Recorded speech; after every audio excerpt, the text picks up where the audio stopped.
हाय good afternoon. सास बहू और सेंसेक्स के आज के इस वेडनेसडे एपिसोड में आप सबका स्वागत है।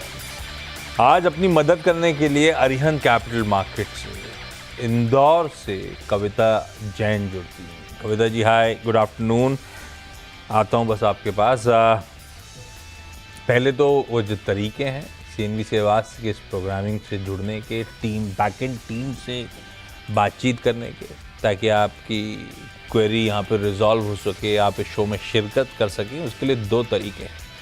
पहला ईमेल आईडी सास बहू और sensex@nw18.com और फ्लिप होगा तो दूसरा है व्हाट्सएप नंबर 7045220000। यही व्हाट्सएप नंबर इस समय टोल फ्री लाइन्स में कन्वर्टेड है, खुला हुआ है। रीच आउट करिए आप लोग चाहें तो। इस शो में भी कोशिश करूंगा इक्का दुक्का फोनर्स लाइव ऑडियंसेस के साथ अपन ट्राई करें जोड़ने की। मार्केट स्क्रीन पर रख दी डॉक्टर साहब जरा। निफ्टी सुबह लग रहा था कंसोलिडेशन का मूड ग्लोबली, वही कंसोलिडेशन अपने अभी चल रहा है, कुछ नहीं बदला है।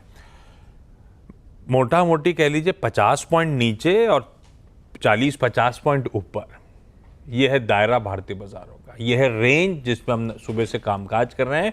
100 पॉइंट से ज़्यादा का दायरा नहीं रहा है। और हाँ, उस दायरे में वॉलेटाइल कामकाज हुआ होगा, पर वो बहुत लिमिटेड रिस्ट्रिक्टेड जोन्स हैं। इस समय 20-25 पॉइंट हल्के हरे निशान के साथ निफ्टी कामकाज करता हुआ। तो हुआ क्या, दो बैक टू बैक फ्राइडे को और उसके बाद मंगलवार का जो सेशन था, दो कंटिन्यूस सेशन अच्छे अप मूव गैप के साथ कामकाज हुआ, स्ट्रॉन्ग क्लोज हुई थी। उसके बाद आज ब्रेथ कैचअप करता हुआ कंसोलिडेशन के मूड में नजर आ रहा है। अच्छी बात यह है बैंक निफ्टी का आउट परफॉर्मेंस कंटिन्यू हो रहा है भाई साहब। 3/4% मजबूती के साथ बैंक निफ्टी कामकाज कर रहा है। बैंक निफ्टी अगर 3/4% ऊपर है तो फिर निफ्टी फ्लैट क्यों है? बाकी दोनों इंपॉर्टेंट पॉकेट जो हैं, एक तो आईटी और दूसरा ऑटो, वो काफी हद तक इस बात को निगेट कर रही है ना। और इंडिविजुअली स्टॉक्स दिखाता हूं आपको। कुछ हैवी वेट्स हैं जो दिक्कत कर रहे हैं, उसमें प्रोमिनेंट तो खैर रिलायंस इंडस्ट्रीज। निफ्टी की कंट्रीब्यूशन प्लेट रखिएगा तो उसमें एक तो रिलायंस इंडस्ट्रीज, अच्छी बात है। कई सारे अभी आईटी देखा रिकवरी के मोड पे, रिलायंस रिकवरी के मोड पे, तो अब दिक्कत ज़्यादा। पहले तो रिलायंस सबसे ऊपर था, अब ये रिकवरी रिलायंस पे आ गई। Otherwise ICICI bank, Bajaj finance जैसे हैवी वेट्स हैं जो थोड़ी बहुत दिक्कत करते हुए, पर नेट नेट बुरा नहीं है। उसका एक रीज़न और बताता हूँ। 3:1 एडवांसेस के फेवर में ब्रेथ आज भी है। 75% शेयर्स इन रेड ट्रेड कर रहे हैं।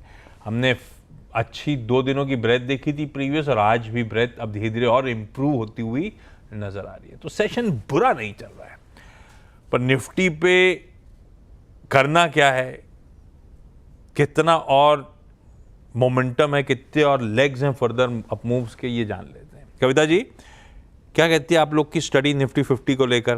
कैसे पोजीशन आप लोग कर रहे हो अपने आप को? Hi, very good afternoon Ashish ji. Good afternoon everyone. Well, आज निफ्टी एक दायरे में है, कंसोलिडेशन में है, और इन्हीं लेवल्स पर 23,300 पर ही हम कॉल राइटर्स और पुट राइटर्स को देख रहे हैं। सो कंसंट्रेशन यही है। मुझे लगता है कंसोलिडेशन से अगर ये बाहर आता है, 23,380 के ऊपर अगर निफ्टी निकलता है, तो फर्दर आप रूम देख सकते हैं 23,462, 23,556 के लेवल की तरफ ये बढ़ता हुआ दिखे। टिल टाइम मुझे लगता है ये एक दायरे में रहेगा। ऊपर में 23,380 और नीचे में 23,220, इन लेवल्स के बीच में निफ्टी मूव करता हुआ दिख सकता है। Stock specific action for sure बने हुए हैं। बैंक निफ्टी बेहतर पोजीशनड है और अभी 52,760 के लेवल पर है। आज के दिन के लो को जब तक प्रोटेक्ट किए हुए है, यहाँ पर एक अच्छा मोमेंटम फर्दर बनता हुआ दिख सकता है, जहाँ पॉसिबल मूव मुझे लगता है 53,300, 53,500 के लेवल की तरफ बढ़ते हुए दिख सकते हैं। हाँ, स्टॉक स्पेसिफिक एक्शन पे फोकस करें भाई। समय रहा, समय क्या रहेगा, लूंगा ही लूंगा। SBI स्टॉक पिक लूंगा शो के दौरान आगे कविता जी से। पर पहले क्वेरी सॉल्व करने के सिलसिले की शुरुआत करी जाए। पहले आज बरेली जाना है, रायपुर जाना है और साथ साथ हैदराबाद। सबसे लाइव ऑडियंसेस जुड़ती हुई आपको आपकी स्क्रीन पे नजर आएंगी। नहीं आएंगी डॉक्टर साहब, क्यों नहीं दिखा रहे? कोशिश कर रहे हैं डॉक्टर साहब कि सबके सब दिख जाए। ओके, बरेली जा सकते हैं डॉक्टर साहब? रतिका अग्रवाल जी स्क्रीन पर हैं। दरअसल एक लिंक एकदम से डाउन हो गया था, डायरेक्टर साहब दिखा नहीं पा रहे थे बेचारे। रीपैच करेंगे तो आप लोग को दिखा देंगे। Ratika ma'am hi, good afternoon. Sir Ratika ma'am क्या करते हो बरेली में आप? मैं होम मेकर हूँ। और स्टॉक मार्केट से कब से जुड़े हो? मैं 4-5 साल से, नियरली कोविड टाइम से। और अब 4-5 साल डाउन द लाइन स्टॉक कैसे चुनते हो आप? खुद ही अपना रतिका मैम डिसाइड कर रहे हो या ब्रोकर वोकर या घर पे कोई गाइड कर रहा है, कैसे होता है? स्टडी, आपका चैनल फॉलो करते हैं, मनी कंट्रोल ऐप से थोड़ा बहुत स्टडी करते हैं, न्यूज़पेपर, अपनी सेल्फ स्टडी। सेल्फ स्टडी कर रहे हो और उसके बाद अपना स्टॉक चुनते हो। पोर्टफोलियो कर कैसा रहा? 4-5 साल गए कैसे स्टॉक मार्केट के? बढ़िया गए क्या? हाँ, मतलब स्टार्टिंग में तो अच्छा था, मिक्स रहे हैं। अभी तो ये ईयर तो जरा थोड़ा लॉसेस में ही है, और वैसे तो पहले मिक्स रहा है, प्रॉफिट्स भी हुए हैं, लॉसेस भी हुए हैं। ये बताओ, ये बरेली से झुमके को क्यों जोड़ते हैं? कोई खास कनेक्शन है क्या बरेली का झुमके से, या ऐसे ही? झुमके बनते थे पहले बरेली के। अच्छा, बरेली में झुमके बनते थे पहले, हाँ, और फिर इसीलिए कनेक्शन था उगाने का। फिर सॉन्ग से तो फिर पूरा ही फेमस हो गया, जब सॉन्ग बना उसके ऊपर तो। और फिर तो चौराहे भी बन गया एक झुमके वाला। जी जी। गजब है। कविता जी कभी बरेली गए हो आप? नहीं, गाना ही सुना है बरेली के बाजार में, नेवर बीन देयर। बरेली की लस्सी गजब होती है।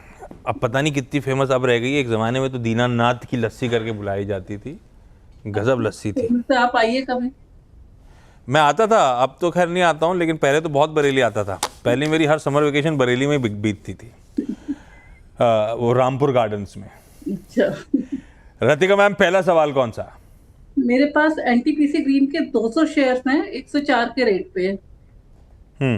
तो और ये लंबी अवधि के लिहाज से सोच के लिया था रतिका मैम, या कोई और रीजन था? ये तो लॉन्ग टर्म के लिए ही है, पर अगर कुछ अच्छा प्रॉफिट बुक होता है तो पहले तब की तब देखी जाएगी।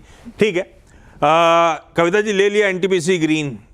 लिस्टिंग हिस्ट्री थोड़ी सी लिमिटेड है, लेकिन जो भी है उसको देखते हुए अब समीकरण बैठ कैसे रहे, ये स्टॉक पोजीशन कैसा है, क्या अच्छा अट्रैक्टिव बाय है लॉन्ग टर्म के लिहाज से? एज अ सेक्टर भी यहाँ पर अच्छे मूव बनते हुए दिख रहे हैं, और अगर मैं लिमिटेड हिस्ट्री पे भी देखूं तो 103 के लेवल के ऊपर ये काउंटर निकला हुआ है। वेल पोजीशन है, 106 के अभी फिलहाल रेट चल रहे हैं। इमीडिएट एक रेजिस्टेंस है इस पे छोटा सा, दैट इज एट 108 का। वंस ये काउंटर उस लेवल को निकाल देता है तो 120-25 के लेवल एक पोजिशनल बेसिस आते हुए दिख सकते हैं। क्योंकि मैम की बाइंग लॉन्ग टर्म पर्सपेक्टिव से है, मुझे लगता है दिक्कत नहीं है इस काउंटर में, जब तक कि 103 के लेवल के ऊपर मेंटेन है, आप अपनी पोजीशन में बने रहें अगर ये स्विंग के हिसाब से लिया है।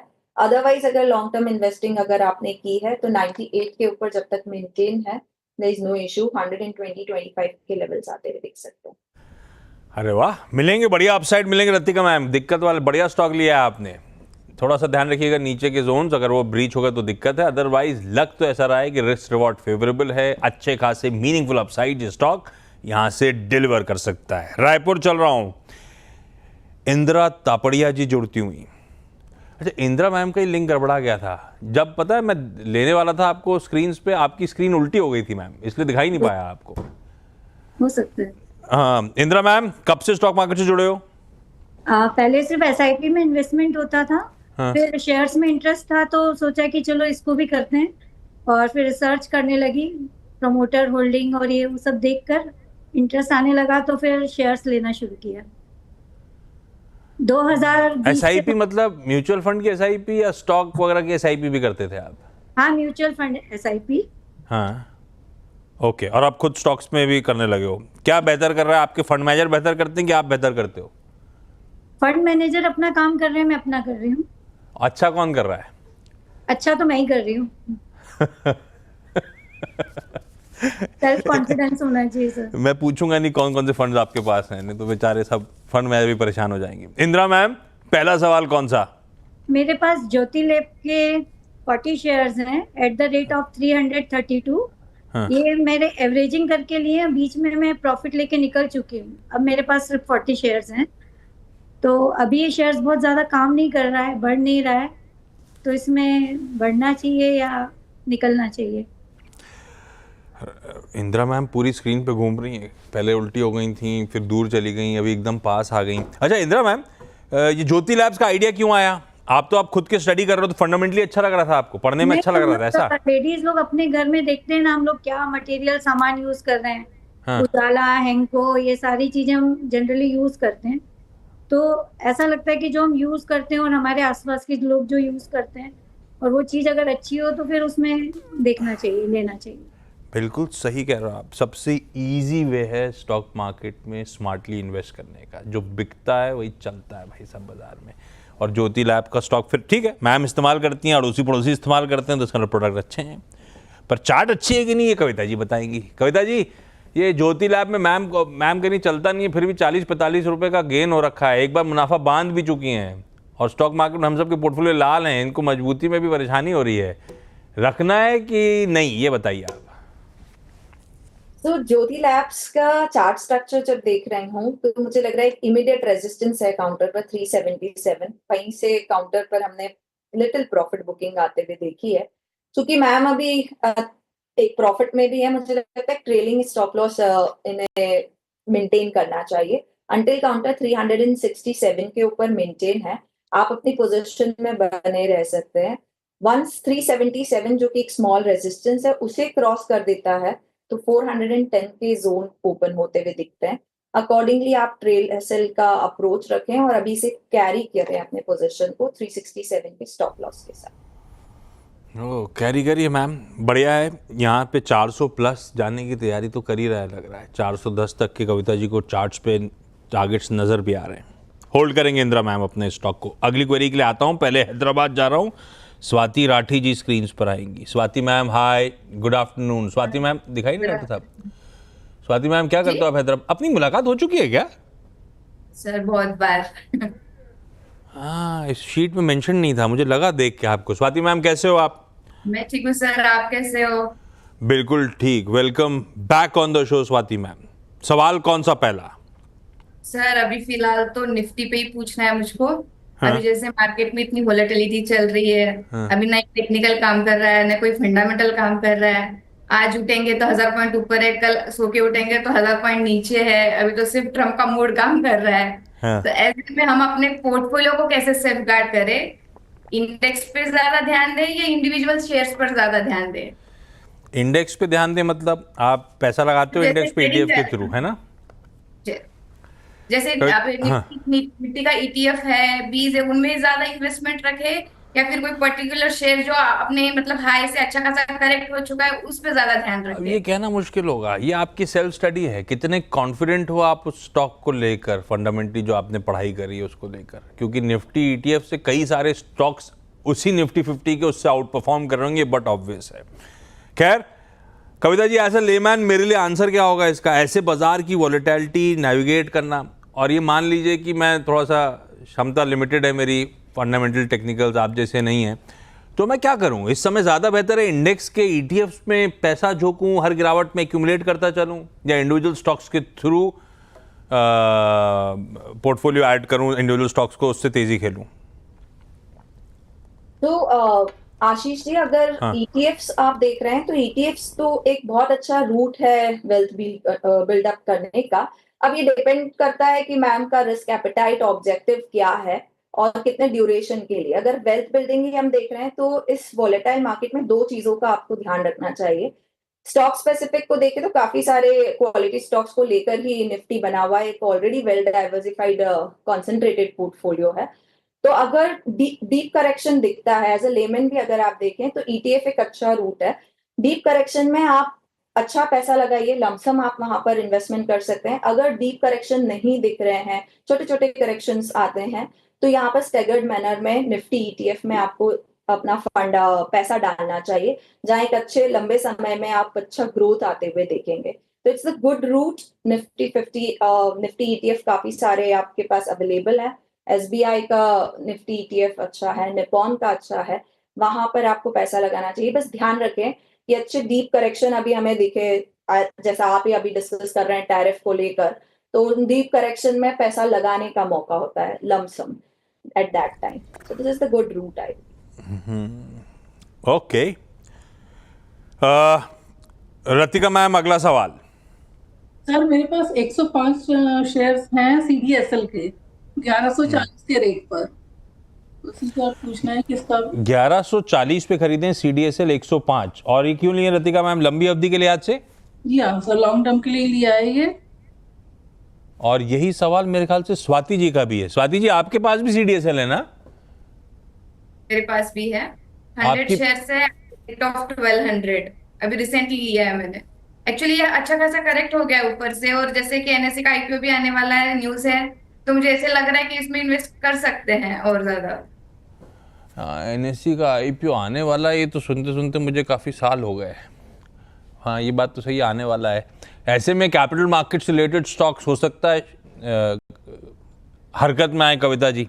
खैर वो पता नहीं मुझे IPO के बारे में कब आएगा, लेकिन CDSL 2 लोगों ने खरीदारी करी 1140 1200 के भाव के आसपास, और पिछले 3 दिनों से कैपिटल मार्केट से जुड़े स्टॉक्स वाकई आउट परफॉर्म कर रहे हैं, चाहे वो फ्राइडे हो, चाहे परसों हो, कल हो या आज के दिन भी हो। क्या करना चाहिए CDSL में? लग रहा है कि यहां से और तेजी आ सकती है पोजिशनली। यस आशीष जी, अच्छा पोजीशन है और काफी अच्छा करेक्शन भी हुआ है, और फंडामेंटली भी देखें तो 2 ही डिपॉजिटरीज है इंडिया में। तो इस करेक्शन पर those who are looking after for long term investment, yes 1080 1070 के पास इसने एक अच्छा बेस बनाने की कोशिश की है काउंटर ने, और अभी जस्ट अपने एक रेजिस्टेंस 1230 पर खड़ा है। वंस इसके ऊपर निकल रहा है तो मुझे लगता है 1370 1380 के पोजिशनल बेसिस पर टारगेट आते हुए दिख सकते हैं। तो जिनका लॉन्ग टर्म पर्सपेक्टिव है, और इवन जिन्होंने ट्रेडिंग पर्सपेक्टिव से भी लिया है, 1190 का स्टॉप लॉस मेंटेन करें। जब तक इसके ऊपर है तब तक एक अच्छे मूव बनते हुए दिख सकते हैं। स्विंग के लिहाज से जो ट्रेडिंग पर्सपेक्टिव से लिए हैं 1260 1280 का टारगेट देखें, और जो थोड़ा सा लंबा नजरिया देख रहे हैं वहां 1350 60 तक के लेवल्स आते हुए दिख सकते हैं। अपने को तो कमाई से मतलब है, रुकिए ना फिर। 1300 1400 की बात हो रही है यहाँ पे, बढ़िया बाइंग है, होल्ड करना चाहिए दोनों को ही, आप दोनों को, स्वाति मैम रतिका मैम दोनों को। अच्छा, स्वाति मैम के पास वापस जा रहा हूँ अगले सवाल के लिए, जो कि गोल्ड बॉन्ड्स पे है। तो उसके लिए पता है मैंने क्या करा? SMC ग्लोबल सिक्योरिटीज़ की वंदना भारती को भी जोड़ लिया है साथ में। गोल्ड रिलेटेड सारी क्वेरीज उनसे बेहतर कौन सॉल्व करके देगा। Vandana ji, hi, good afternoon, thank you so much जुड़ने के लिए। स्वाति मैम, आप अपना सवाल पूछ लो। Good afternoon sir. Hello ji Swati ji, आप बताइए। मेरे पास गोल्ड बॉन्ड है। हाँ जी, फिर से बोलो आप। हाँ, मेरे पास सोवरेन गोल्ड बॉन्ड है, 10 यूनिट्स है, एट द रेट ऑफ 62 63। तो अभी गोल्ड में और ज्यादा इन्वेस्टेड रहना चाहिए, जैसे अभी ग्लोबल हालात चल रहे हैं उसको देखते हुए, मतलब कैसे सजेस्ट, गोल्ड में कैसे हम अपना ज्यादा बढ़ा सके, उसके लिए आप कैसे सजेस्ट करते हो? जी स्वाति जी, आपने ऐसे दिन ये सवाल पूछा है जब गोल्ड ने यहाँ पे 95,000 लगाया है, यानी कि जो 1 ग्राम आपने 6263 के हिसाब से खरीदा था, उसका रेट अभी आपको है 9500 पर ग्राम। इस पे आपको मिलेगा 2.5% का इंटरेस्ट मिलेगा। वो आपका टॉप ऑफ कहते हैं ना, चेरी ऑन द केक वाली बात है। और इसके बाद आप इसको 8 साल तक होल्ड करेंगे तो आपको LTCG, टैक्स, ये सारी चीजों से आपको छुटकारा मिलेगा। तो मैं कहूंगी कि इसे आप 8 साल तक रखिए। 8 साल में जो गोल्ड का इस बार का टारगेट आ रहा है वही 3500 है, यानी कि इंडियन टर्म्स में बोला जाए तो ये आपको करीब करीब 97-98,000 तक अब जाएगा। तो मेरे ख्याल से जब इसको आप 8 साल रखते हैं, और ये ट्रांस जो आप बता रहे हो, मेरे हिसाब से वो आप फरवरी 2024 में आपने लिया होगा, तो मेरे ख्याल से अगर आप जब इसे 8 साल रखेंगे तो आपको तो ये जो रिकॉर्ड हाई मिलेगा, इसका कोई मतलब कंपैरिजन ही नहीं है। तो मैं यहाँ पे सजेस्ट करूंगी कि आप इसे होल्ड करिए। आने वाले समय में जिस तरीके से सिचुएशंस बन रही हैं, गोल्ड एक सेफ हेवन बाइंग था और है, और इस पर 25 ने इसको ज्यादा ही प्रूव किया कि जितनी भी जो सेफ हेवन बाइंग है या जो शेल्टर है, वो लोग यहाँ पे गोल्ड में ले रहे हैं। तो आप ही और हम यहाँ पे खरीदार नहीं है, रिटेलर्स नहीं ही खरीदार हैं, बल्कि सेंट्रल बैंक्स भी अब गोल्ड में खरीदारी कर रहे हैं।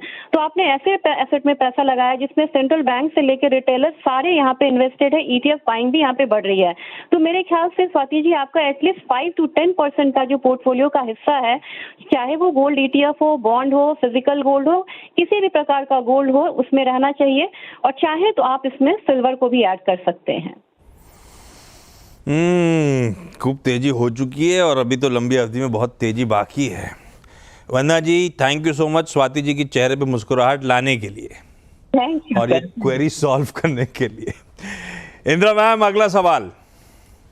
मेरे पास RR काबे के 1243 के रेट पर 30 शेयर्स हैं और मैं लॉन्ग टर्म के लिए इसको इन्वेस्ट करना चाहती हूँ, तो इसीलिए चाह रही हूँ कि ये अभी बहुत नीचे जा रहा है, तो अभी होल्ड करना चाहिए कि नहीं करना चाहिए। कविता जी क्या करा जाए? 1243 की बाइंग है, ऑलमोस्ट 300 रुपीज का मैम को नुकसान हो रहा है पर शेयर। तो आशीष जी, RR कैबल ये एक अच्छा बेस बना रहा है और डाइवर्जेंस बनाते हुए दिख रहा है on a daily chart, but जब मैं हायर टाइम फ्रेम पर देख रही हूँ तो इस पर रेजिस्टेंस है 984 का। लॉन्ग टर्म इन्वेस्टमेंट का अगर नजरिया रखा है तो अभी शॉर्टर टाइम फ्रेम पर भी देखूं तो 1020 1023 तक के प्राइस टारगेट पॉसिबल बनते हुए दिख सकते हैं। स्टॉप लॉस आपको मेंटेन करना चाहिए अंटिल काउंटर 900 के लेवल के ऊपर मेंटेन है। अपनी पोजीशन को होल्ड कीजिए। मुझे लगता है मीडियम टर्म में ये आपकी खरीदी के भाव तक आता हुआ दिखेगा, क्योंकि आप काफी ऊपर में इस काउंटर को लिए हैं, बट स्टिल दिस टाइम एक अच्छा डाइवर्जेंस है, तो आप होल्ड कीजिए 900 के एसएल के साथ। चलिए भाई, इस नोट पर स्वाति जी, रतिका जी, Indira ji, thank you so much आप सबका जुड़ने के लिए। कविता मैम आप बने रहो, ब्रेक के उस पार SBS स्टॉक पिक आपसे लेते हैं। चलिए भाई, ब्रेक के बाद आप सबका स्वागत है। बिना समय वेस्ट करे आज की SBS स्टॉक पिक जरा स्क्रीन पर लेकर आइए। स्टिंग कविता जी, कौन सा है वो बेहतरीन idea? Yes, so Ashish ji, Nykaa is looking good. Nykaa को अगर आप डेली चार्ट पर देखें तो एक राउंडिंग बॉटम फॉर्मेशन का ब्रेकआउट दिया है काउंटर ने, वेल पोजीशन है और RSI फर्दर स्ट्रेंथ बता रहा है, या और ऊपर की तरफ मूव करता हुआ दिख सकता है। सो 188 के लेवल पर है। फॉर डे पर्सपेक्टिव 192 93 के प्राइस टारगेट के लिए नायका पर आप एक बाय ट्रेड इनिशिएट कर सकते हैं। स्टॉप लॉस मेंटेन करना चाहिए 186 का। Nykaa is looking good. वैसे मैंने नोटिस करा है आमतौर पर हर मूवी में नायका अच्छी दिखती है। आज खैर खरीदारी करने का मन इस स्टॉक में, 186 का स्टॉप, 193 के टारगेट्स के लिए। Kavita ji thank you so much जुड़ने के लिए। एक बार निफ्टी दिखाता हूँ आपको, लाइए स्क्रीन पर। 350 के आसपास के जोन्स पे पहले भी था जब अपन ने शुरुआत करी थी शो की, वही 350 के ऑड लेवल्स के आसपास इस समय कामकाज करता हुआ। हाँ, बैंक्स ने थोड़ा बहुत और गेन ईक आउट करा है, तो इंडिविजुअल स्टॉक्स जो ज़्यादा हरकत दिखा रहे हैं, जरा कंजम्पशन रिलेटेड थीम्स उठाइए स्क्रीन पे। आप टाटा कंज्यूमर प्रोडक्ट्स दिखाइए डायरेक्टर साहब, एशियन पेंट्स रखिएगा स्क्रीन पे। देखिए इन स्टॉक्स में ये देखिए दिन के हाईस क्या था, ये सारे कंजम्पशन रिलेटेड थीम्स। 2 दिनों की जो पिछली दिनों की तेज़ी थी, फ्राइडे और कल की, उसमें कंजम्पशन FMCG क्योंकि पहले ही आउट परफॉर्म कर चुका था, उसने उस तरह से पार्टिसिपेट नहीं करा था। आज देखिए इंडिविजुअल स्टॉक्स या इवन FMCG और कंजम्पशन के जो इंडेक्सेस स्क्रीन पर रखे डायरेक्टर साहब ने, कैसा मूव अब धीरे धीरे आता हुआ। ये पॉकेट इस समय आउट परफॉर्म कर रही है। खैर, ब्रेक का समय, अपनी अगली मुलाकात 1:27 पे होगी नो योर कंपनी। नमस्कार।